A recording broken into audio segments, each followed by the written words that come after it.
you have to actually understand the area before you can put together a good set of requirements. And so I think that's where maybe that RFI really can help, because you don't know what's out there. You don't know what are the standard set of requirements. Obviously, if you start putting together requirements like the system must be able to levitate above the ground, like no system's going to meet that. So you have to have... But it's in the cloud. It levitates automatically. Yes.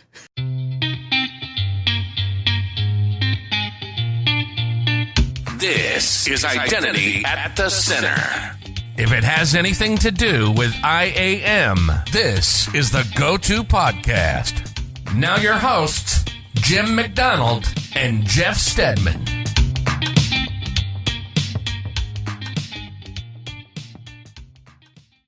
Welcome to the Identity at the Center podcast. I'm Jeff, and that's Jim. Hey, Jim. Hey, Jeff. How are you? Oh, not so bad. Yourself? Man, it's been quite a week. And it's only Monday already. It's been quite a day.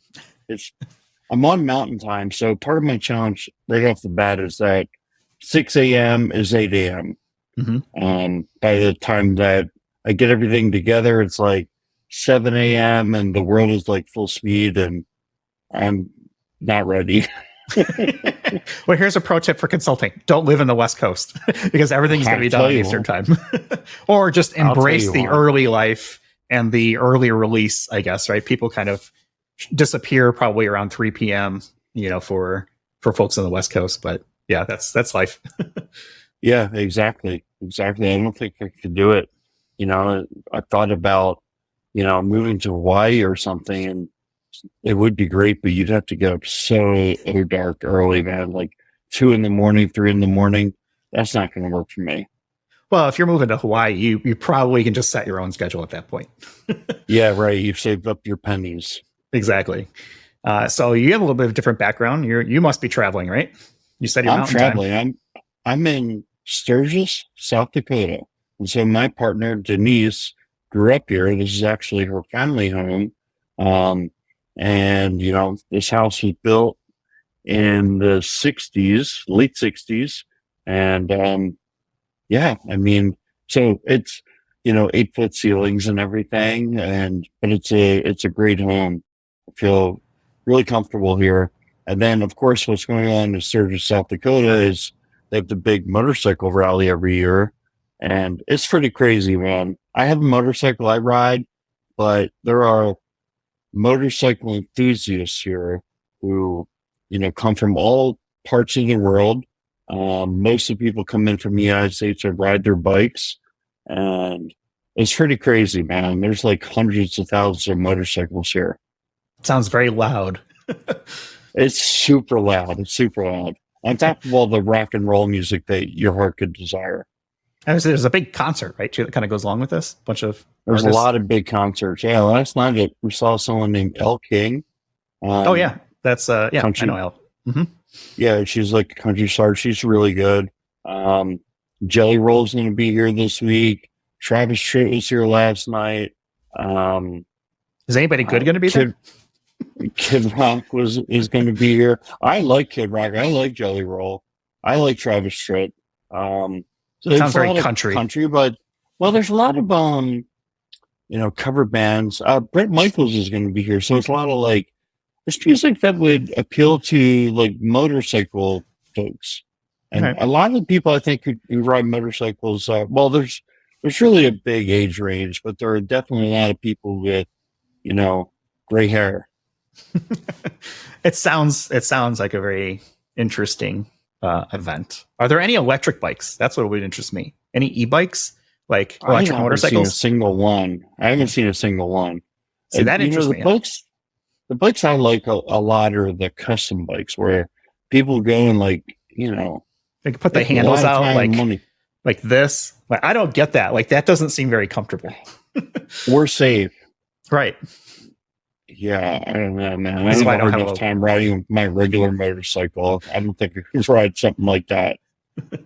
I'm not a gearhead, so I'm more interested in the technology side. So that's why I asked about the electric, bike, meaning like the electric motorcycle. That seems like that'd be pretty cool.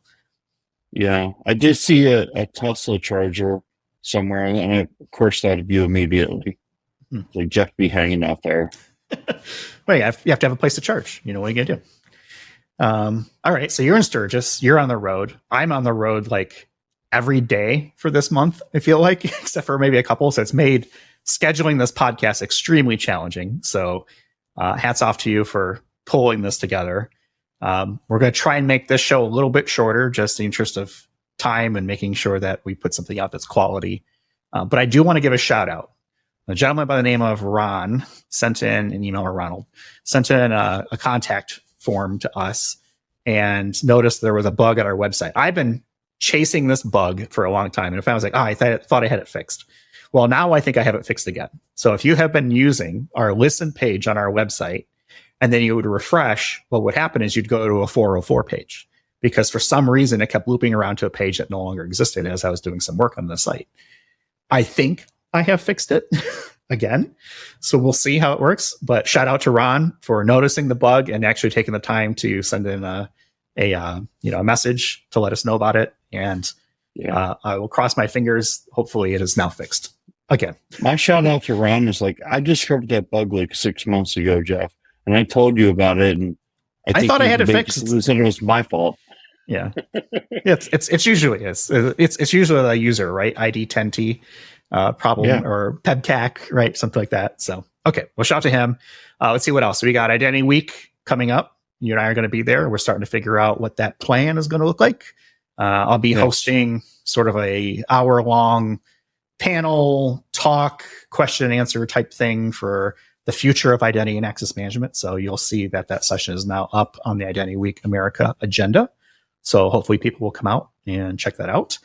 If you do, we have discount code. So if you use the code IDAC30, that gets you 30% off of your Identity Week registration. And that's good for both the America Conference, which is September 11th and 12th in Washington, D.C., and the Asia Conference, which is in Singapore, October 22nd and 23rd. So IDAC30, type that in, you get 30% off and show support for the show. Easy for me to say.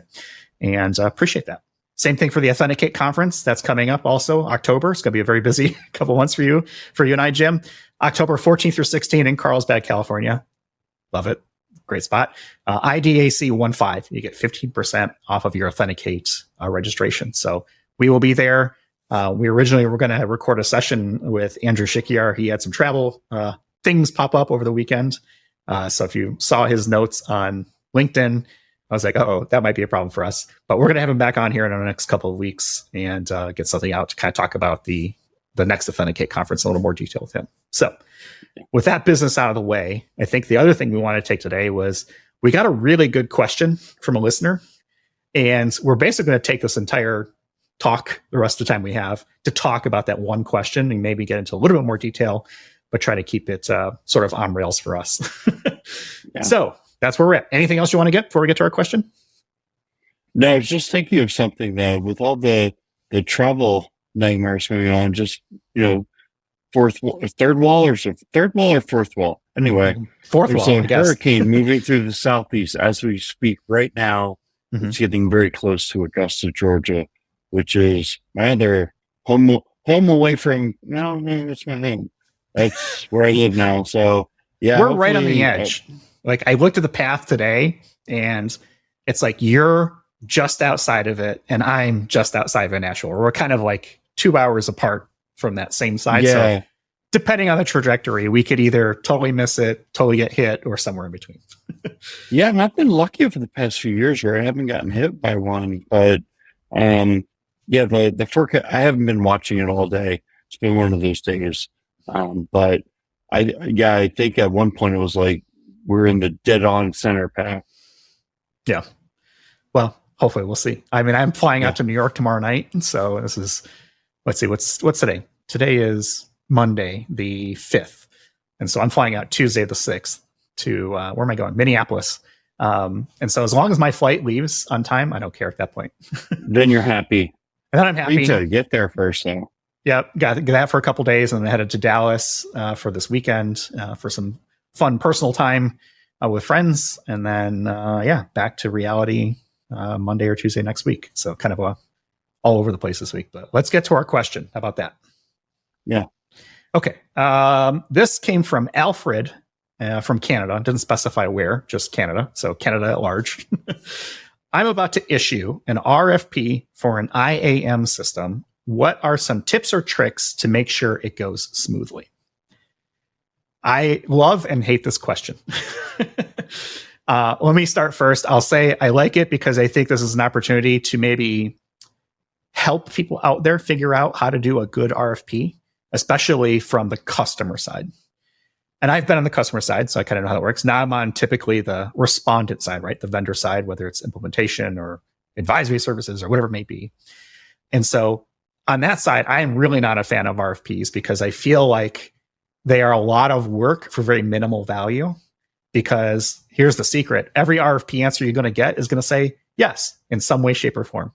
Of course it can do that. And so I feel like I think it's a little bit of an art to make sure that, one, you've got appropriately phased questions, but that you don't get lost in, I don't know, administrata when it comes to an RFP. So that's my initial thoughts when I hear RFP for IAM system. What do you think? Yeah. I think those are great points. I think my initial thought is, what seat do you have in the organization? I think if you're the person who's like the IAM practitioner of your organization, you have to ask the question, how objective or subjective do I want this to be? If you want it to be very much an objective exercise where it's like we rate certain points on certain requirements and things like that, it doesn't give you a whole lot of leeway to, direct your decision toward a vendor that you're really impressed by, or maybe you've gone to the conferences and you really think that one system or one integrator is going to give you a better end product than another, or I'm not going to get change ordered to death and things like that. So I think that's a big key. Actually, put the change order piece aside because I think that's a totally separate exercise. But, me personally, I like to allow for more subjectivity when it comes to an RFP. I think this price aspect is a very big one because I've seen some RFPs where it's like submit the price and there's not much specificity in terms of how much the price influences the decision, or it's set to a smaller percentage. I've seen it where it's been a very high percentage of how an RFP response gets graded. And when it's a very high percentage, everyone's motivated to give you a better price. Sounds great, right? But I think most respondents, whether they're consultants or software firms, they're not going to like give away their services or give away their software, right? They're going to try to whittle down enough to extend a very good price. So I think that there's a danger in putting too much weight in the price, especially early on. So I think you have to ask yourself too, is what is it you're looking to get out of this RFP? Because, tips or tricks to make this run smoothly. Like, why are you doing it? Are you doing it because you have to do it? Right? Is it some sort of like internal organizational governance step that because this is expected to be X number of dollars, you must submit to RFP and have X number of minimum, responses, right? That sort of thing. Government definitely does it like this pretty much all the time. But I think you need to understand, like, what is the end goal? Like, what are you hoping to get out of this RFP? Is it find a solution? Is it determine pricing? Is it you don't know what you're looking for and you're hoping that somebody out there has a solution that kind of meets the needs that you've put onto a piece of paper? So I think the first thing is make sure you know what you want to get out of the RFP, because then you can start to figure out what are the questions you want to ask. What's the questions you don't want to ask, you don't care about, right? Don't waste time for things that aren't relevant to your output, or at least your intended outcome anyway. Yeah. I also think that if you're very early in the process and you have the time to do it, you can start with an RFI, request for information, and then come forward and start to understand your requirements a little bit better, tell you about their software and or services, and you can start to get a feel for the landscape. Now, I think if you're a company that does not have to go through a formal RFP process, an RFI might be preferable, where you go out and you use it as a tool to gather information.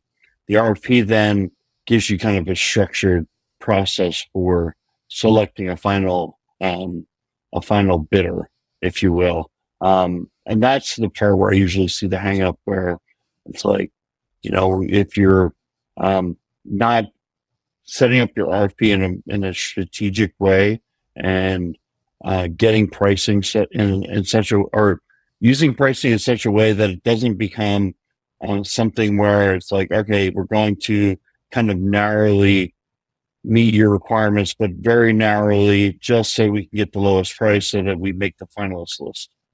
Mm-hmm. You bring a good point there. Like, not everything has to be an RFP. Maybe you are more interested in an RFI because you do want that information, or an RFQ, request for quote. You just want pricing information based on certain information. I think there are options here, but I think the first question to ask yourself is, what do you want to get out of this? And make sure you tailor the RF X, I, Q, P, whatever the letters are, to make sure that you're using the appropriate vehicle to get that information. Yeah. So now we've kind of figured out, okay, what are we trying to get out of it? What are, for an IAM system, there's probably some technical requirements, but it's probably more focused on business requirements, is what I'm thinking, or functional requirements, meaning I'm looking for a system that can do this, right? I want to onboard an identity from, Workday into my Active Directory or into my SAP, or, name whatever applications. Does that ring a bell, or does that resonate with you all? Because I feel like most RFPs are really kind of focused on sort of the requirements aspect of things. Right. It definitely seems like requirements are the driver and kind of the weighting for most RFPs.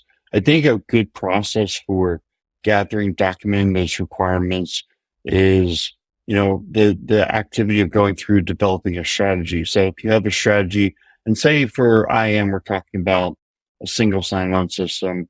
It could be a customer sign-on system. It could be employee. It could be your IGA system or privilege access management, or maybe you're getting into identity proofing, but it's some area. You have to actually understand the area before you can put together a good set of requirements. And so I think that's where maybe that RFI really can help, because you don't know what's out there. You don't know what are the standard set of requirements. Obviously, if you start putting together requirements like the system must be able to levitate above the ground, like no system's going to meet that. So you have to have... But it's in the cloud. It levitates automatically. Yes. Potentially, you could get lucky. I think what you want to do, though, is like understand what's out there in the market now.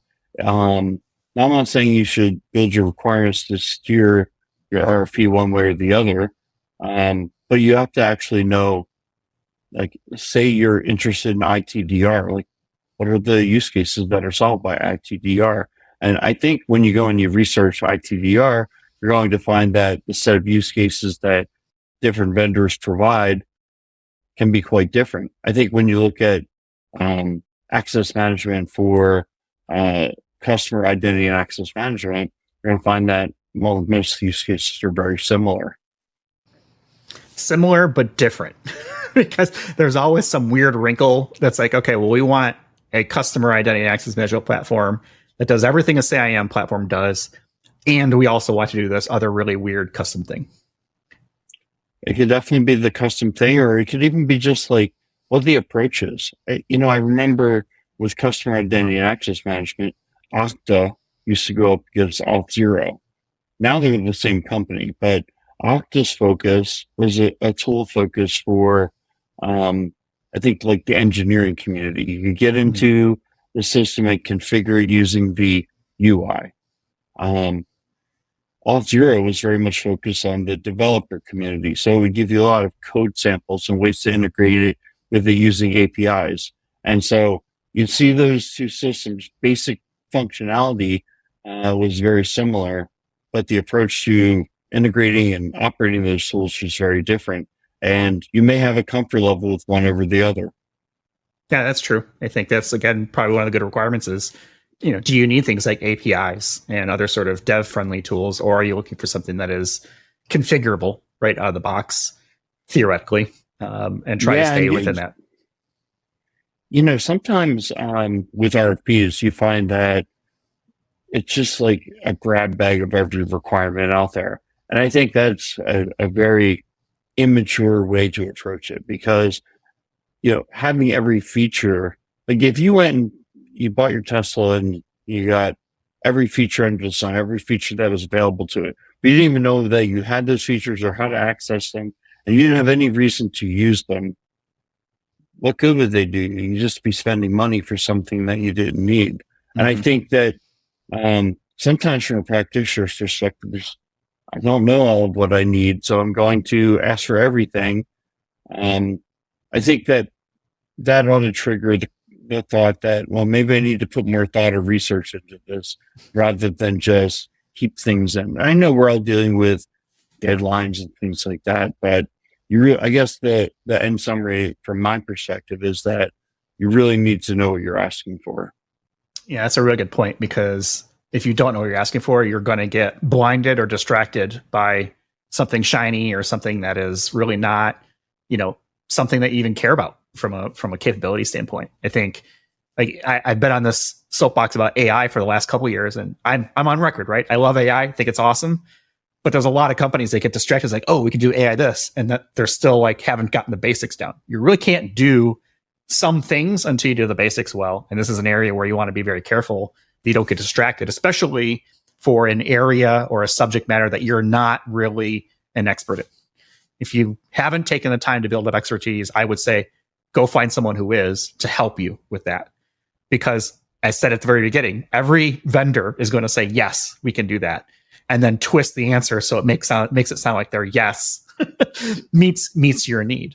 And so you want to really be able to understand the nuances between, okay, does that make sense, or did it twist it around into a convoluted answer, right, or something along those lines. So I would definitely recommend at least know something about your subject. If you don't know about it, go find someone who does, right? Whether it's someone internal, or read a book, or watch a video, or hire a consultant, right, that knows that kind of area. I think that would pay off in the long run.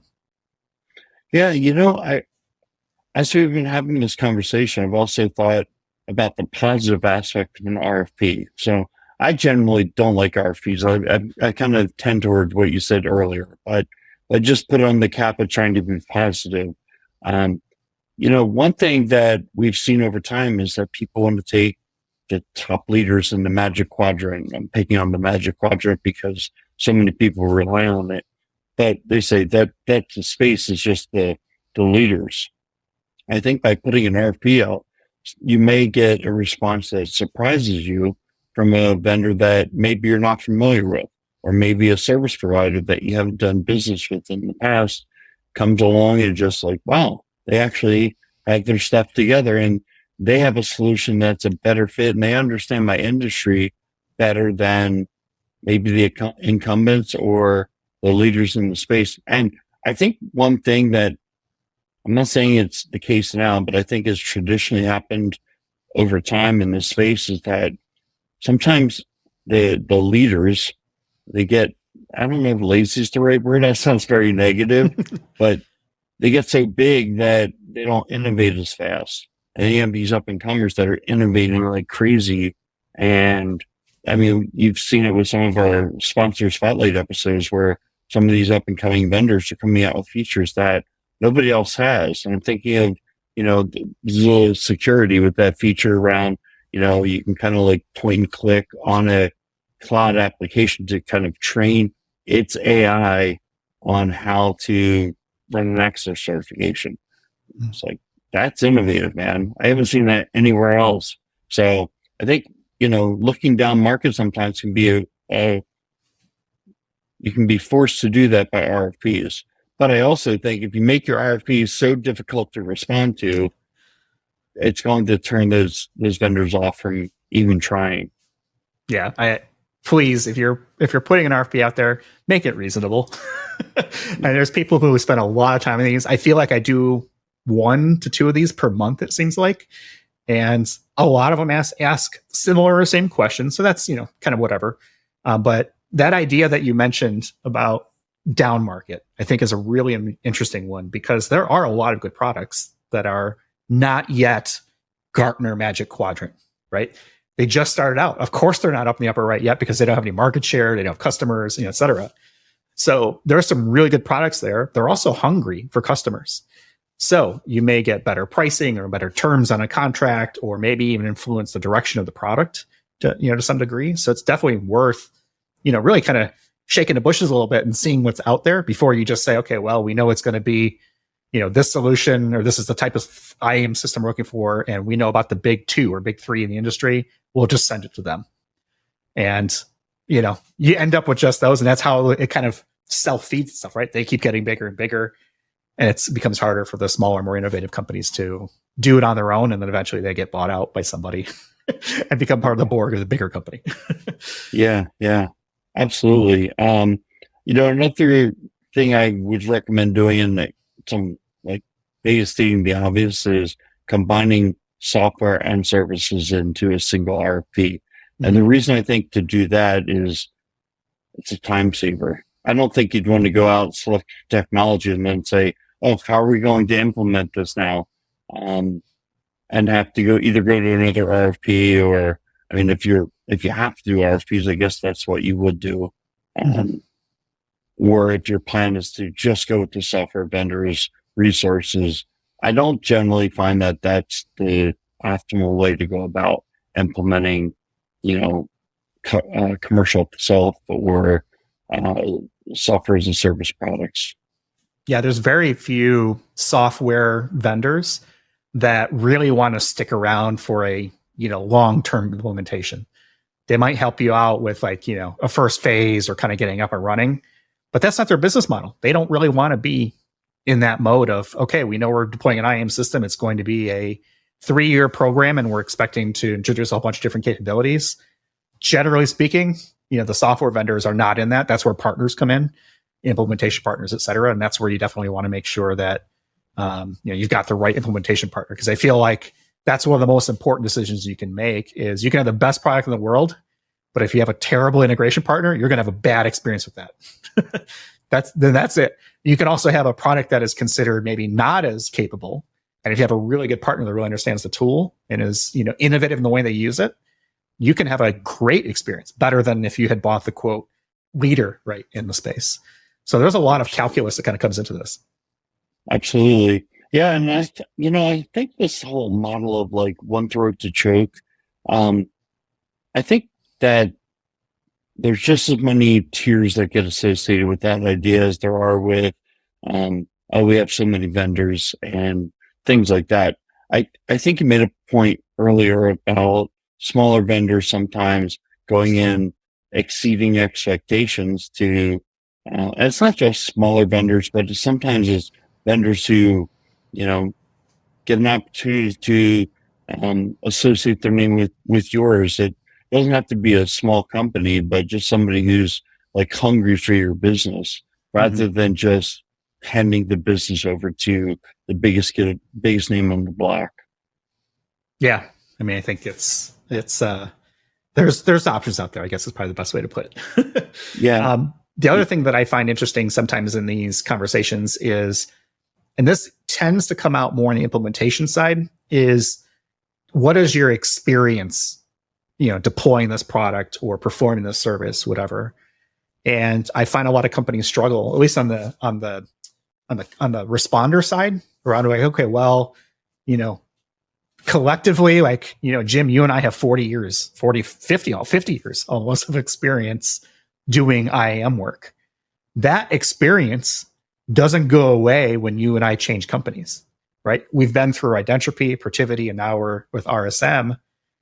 And each of those companies gain the benefit of our collective years of experience. So even if you have a company that maybe is a newer, maybe identity firm or whatever it may be, don't discount the personal histories of the people who will be involved with the project. And the people involved with the project should absolutely be part of the response. You want to know who's there. Are they going to be assigned? And you never know. A lot of companies will not name resources because it's very difficult from the company's perspective to say, well, we don't know if Jeff and Jim are going to be here next year. They might win the lottery, or the podcast takes off and they get a Netflix special, right? Or something like that. Here's hoping, right? Not going to win. But you definitely want to have a sense of what are the people that are going to be involved with your project. Are they experienced don't discount personal experience, is just what I'm saying, as part of that equation. That applies to vendors as well, because you could have a lot of really smart people who maybe they did a startup and they're just getting out the gates, but they spent 50 years building Watson at IBM and they know AI inside and out. Right? That experience didn't just go away because they changed companies. Right. And I think that if you're not in an RFP scenario, you can easily judge that for yourself.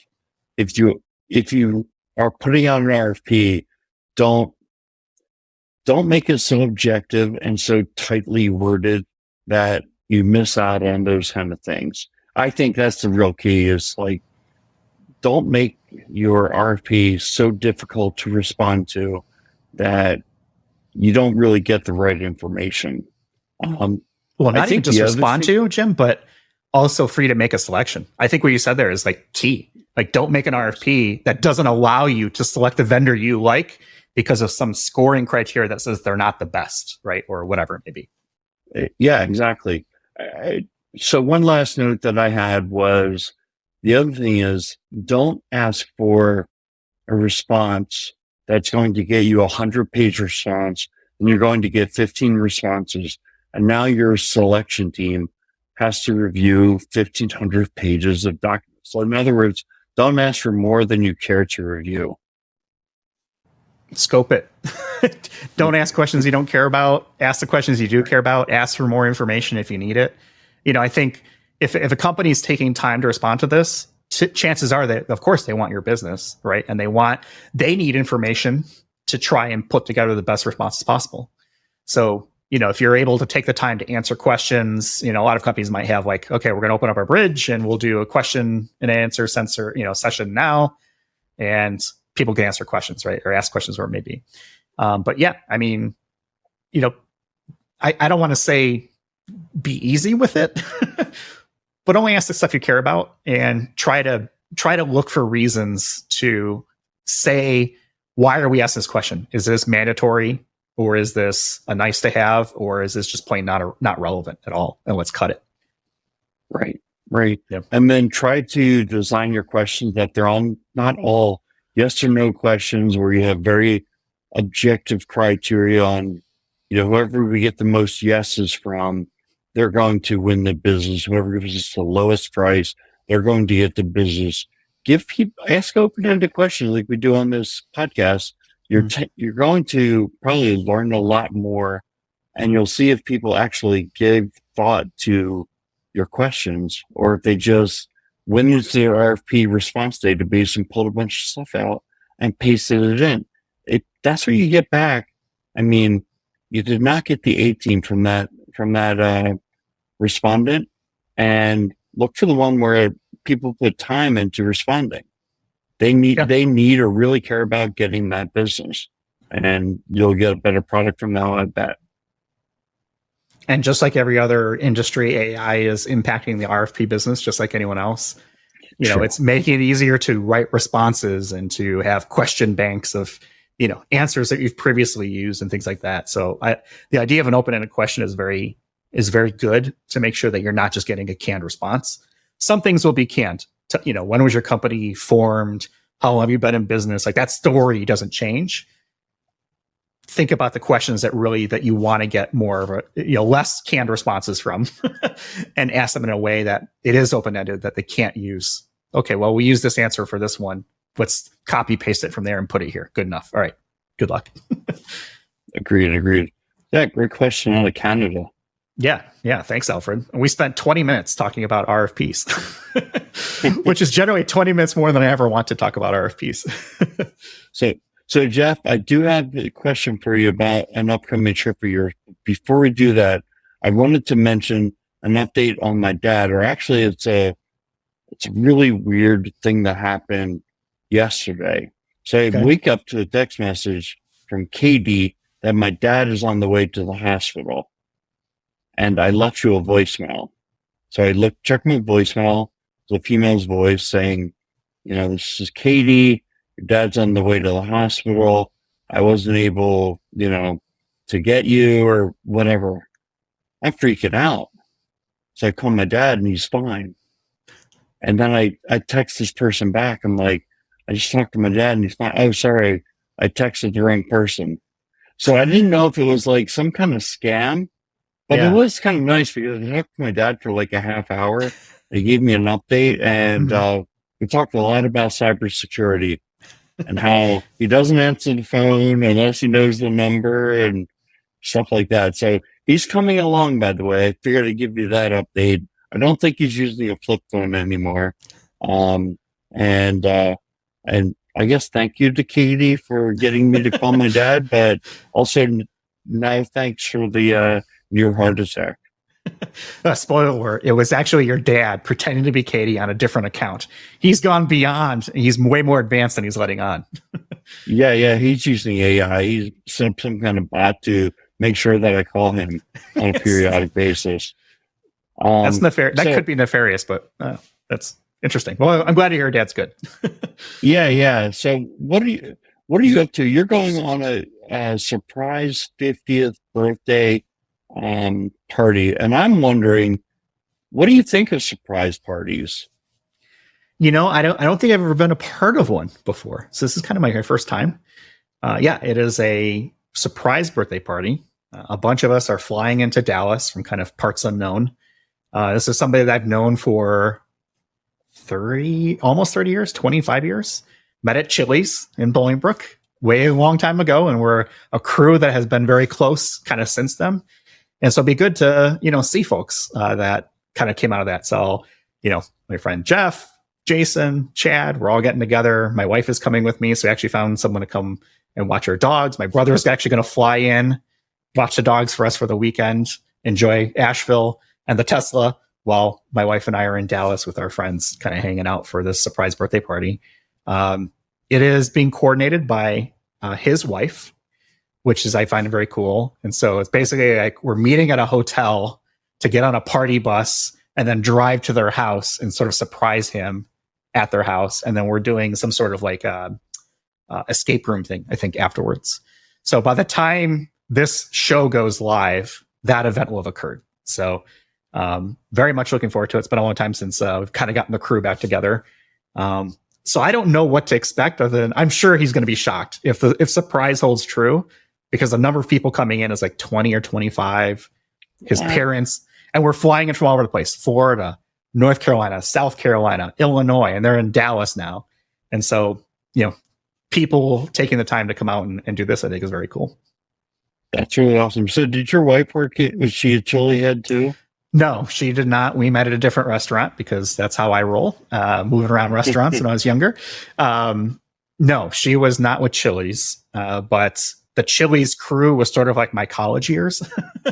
And so, we lived together in a house, my friends, Jeff and Jason and Chad, we were basically inseparable for many years. And of course we've got older and, families and stuff like that. So it's been a little bit tougher to stay in touch, but, very much kind of the crew getting back together. And every time, it might be, it could be 5 years, 2 years, a year, 30 seconds since I last talked to one of them. And it's like, it's like that friendship group that's like, you just pick up right where you left off. Nothing has changed. Everyone still has the same personalities and kind of getting together. It's like no time has passed when we get into a room together. That sounds so cool, man. Had a great trip.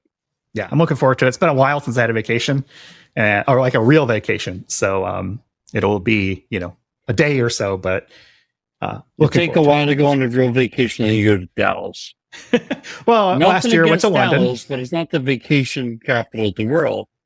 Well, this is a busy month. So I have that. And then let's see, the weekend. So I get back from that on like a Tuesday, a couple of days of working. And then I fly to South Bend, I think it is, to go to Michigan for my brother's bachelor party kind of weekend. So that's another weekend after that. We'll be like figuring that out. And then I think I go to New York City the week after that. And then the actual wedding for my brother is in Chicago at the end of the month.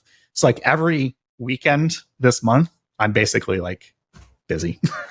Yeah, so folks, get ready. You're going to be watching all the episodes of Identity Center. It's going to be just me and our guest. Mm-hmm. Don't worry, I wouldn't put you through just me. It's going to be me and the guest, but we're going to be missing out on Jeff for a few episodes this month. Yeah. We try. That's why I said like it's been a lot of hassle trying to coordinate schedules and stuff like that for this month. So yeah, there will probably be a couple episodes here where I'm not able to make it, but I will be editing them. So I can make Jim say whatever I want to say through the power of post-production. As you have done before. All right. Why don't we go ahead and wrap it up there? Anything else? YouTube. Go YouTube. idacpodcast.tv will take you straight to our YouTube channel. Hit that like and subscribe button. We're trying to grow the channel and put a lot of effort into that. See on the web, idacpodcast.com, Twitter, X, whatever it's called, at idacpodcast. And LinkedIn. Feel free to reach out to us, connect, send us ideas, send us feedback on our website. If something's broken, let me know. For future episodes. What's that? Be like Alfred. Send us questions for future episodes. Yeah. Send us, whatever it may be. Whether it's IAM or not, we'll try to find a time to answer it. All right, let's go leave it there. Thanks everybody for watching and or listening, and we'll talk with you all in the next one. You've been listening to Identity at the Center. We hope you've enjoyed the show. Make sure to like, rate, and review. And we'll be back soon. But in the meantime, hit the website at identityatthecenter.com. See you next time on Identity at the Center.